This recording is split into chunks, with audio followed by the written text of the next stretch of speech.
अस्सलाम वालेकुम दोस्तों, आज की बहुत ही दिलचस्प वीडियोस आपकी खिदमत में पेश करते हैं। दोस्तों वीडियो शुरू करने से पहले अगर आपने अभी तक हमारा चैनल सब्सक्राइब नहीं किया तो सब्सक्राइब करें, साथ में दिए गए घंटे के निशान को दबाना ना भूलें ताकि हर आने वाले न्यू वीडियो आपको वक्त पर मिलती रहे।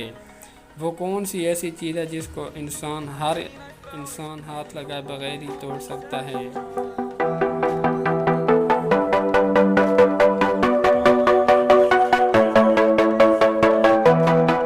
तो दोस्तों इसका जवाब है अहद। इंसान की वो कौन सी चीज़ है जिसको वो रोज़ाना इस्तेमाल करता है लेकिन देख नहीं सकता?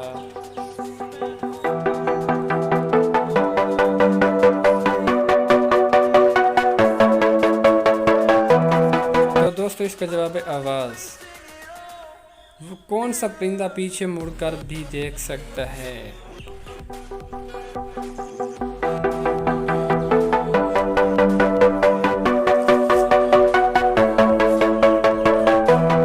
दोस्तों वो परिंदा है उल्लू। अगर आपको आज की वीडियो अच्छी लगी हो तो चैनल को सब्सक्राइब लाजमी करें।